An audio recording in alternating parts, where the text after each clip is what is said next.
ఎప్పుడైతే ఈ పాండవుల సేన చక్రవ్యూహం వైపుకు దూసుకొని వెళుతుందో అప్పుడు ఈ చక్రవ్యూహం వెనకాల ఉన్న సంక్షప్తకులు మొత్తం ఒక అర్ధచంద్రాకార వ్యూహంలో వచ్చి మళ్ళీ ఈ అర్జునుడిని శ్రీకృష్ణుడిని వాళ్ళు మీరు మాతో యుద్ధం చేయవలసినది అని అర్జునుడు శ్రీకృష్ణుడి వైపుకు విశేషమైన బాణాలను వేశారు. అది చూసిన అర్జునుడికి అర్థమైంది, నేనివాళ పూర్తిగా ఈ సంక్షప్తకులను నాశనం చేస్తే తప్ప వీళ్ళు మనల్ని వదలరు. నిన్న ఇన్ని రకాలుగా మనం ఆయుధాలని వేసి అస్త్రాలని వేసి వీళ్ళని బాధ పెట్టినా ఇవాళ పునః ఉత్సాహంతో కొత్త సైనిక బలంతో వీళ్ళందరూ వచ్చారు. కాబట్టి కృష్ణ, రథాన్ని నువ్వు అక్కడికి తీసుకువెళ్ళవలసినది.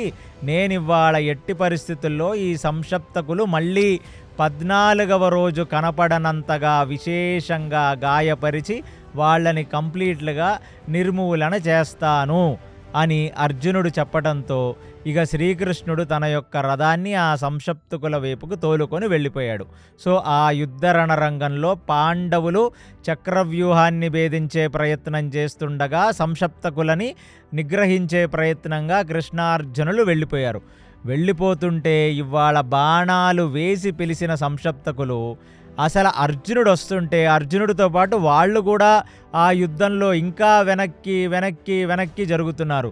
ఎంత వెనక్కి జరిగారయ్యా అంటే వారు ఏ విరాట రాజు యొక్క రాజ్యం డైరెక్షన్ ఉందో ఆ డైరెక్షన్లో చాలా దూరం వరకు వీళ్ళని తీసుకెళ్ళిపోయారు.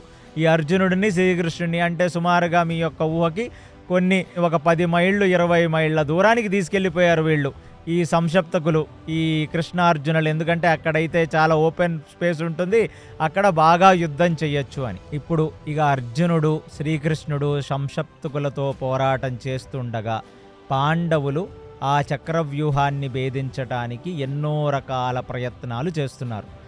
ఎన్ని ప్రయత్నాలు చేసినా ద్రోణాచార్యుడు చక్రవ్యూహం యొక్క ముఖం దగ్గర ఉండి ఆయన విశేషమైన బాణపరంపర వేసేస్తూ అసలు భీముడిని కానీ నకులుడిని కానీ సహదేవుడిని కానీ ఆ ధర్మరాజుని కానీ 1 ఇంచు కూడా ముందుకు కదలలేనట్టుగా ఆయన నిగ్రహించేస్తున్నాడు.